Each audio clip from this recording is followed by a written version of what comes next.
Hello and a very warm welcome back to the channel, and up in the loft at the Triang Super 4 base model railway I've decided to run a couple of powerful diesel electric locos today. So the class 37 we've seen before, that's hauling a little dock shunter. Now I'm looking forward to getting a few 040 locos on the layout at some point, so I think that dock shunter will be finding its way to the service and maintenance area for a bit of recommissioning. But look what's coming the other way.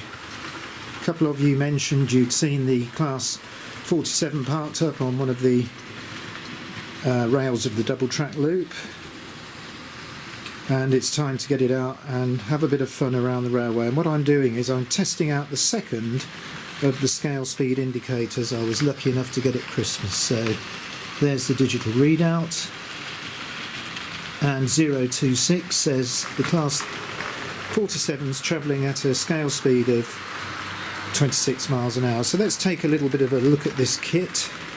Not a real in-depth look, but just a quick look. So on this station platform you can see two items with quite bright green LEDs. These are our sensors. Now I've spaced these 50 centimetres apart.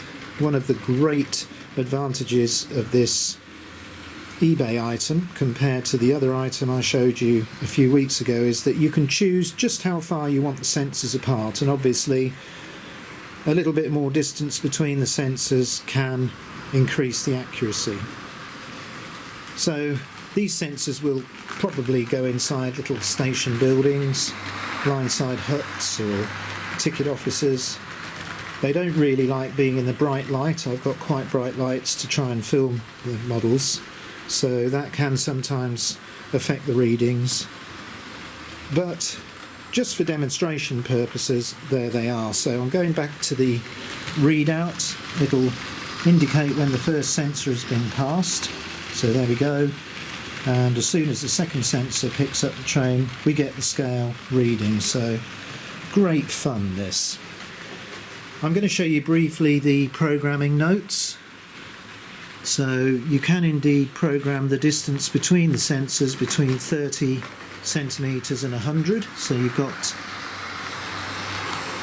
the scope of putting the sensors more or less where you want on your layout. Obviously if you have a lot of track you could try and space them further apart, but I've got them set at 50 and I quite like that.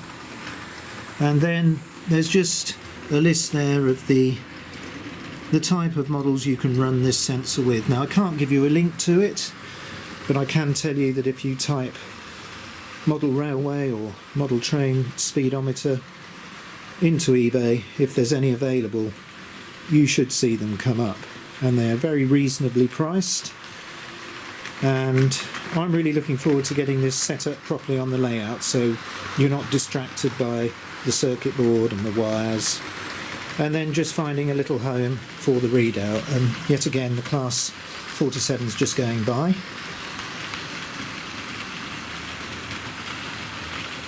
Yep, well that's enough really slow running, so I'm just going to increase the power a bit to the loco, and we'll see if we can perhaps get up into the 30 mile an hour range.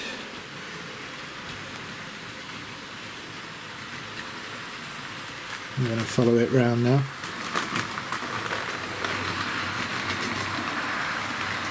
It's good fun to try and do a bit of slow running on your DC railway occasionally.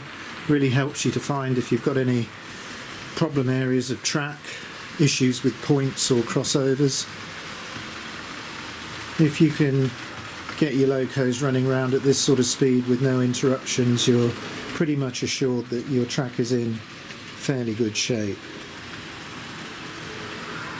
Well, I do think there is perhaps a slight speed increase in the loco. It'll be interesting to see if that shows up on the readout. I'm just going to 30 miles an hour. Okay, that's great. I think the time has come just to get it going a little bit faster.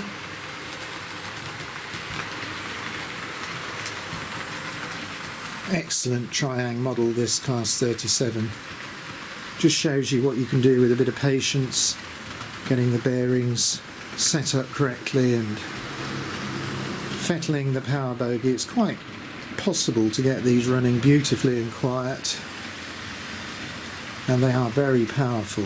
Now this is an early model, so there's no extra pickups on this, just picking up from the power bogey. Now I'm just going to cross back now to the other big diesel electric and see whether we've increased the speed much.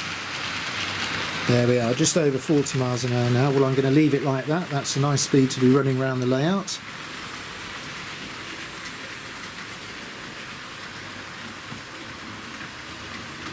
Amazing how relaxing it is, just getting a couple of locos running around, not even worrying about moving them around over points or anything, just setting up a couple of interesting trains and just having fun running them for half an hour.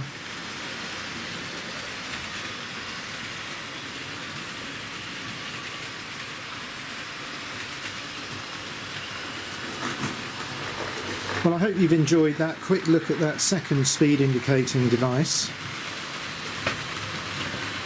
I do think that I'm probably more inclined to use this one on the main layout, so I'll save the other for measuring perhaps the scale speed of train sets.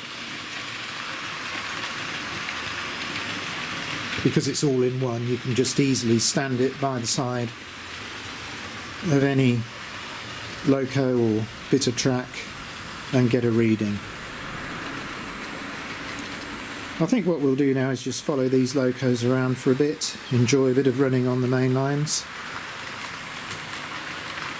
and all being well, in the next video it'll be the London Transport set running on the other bench.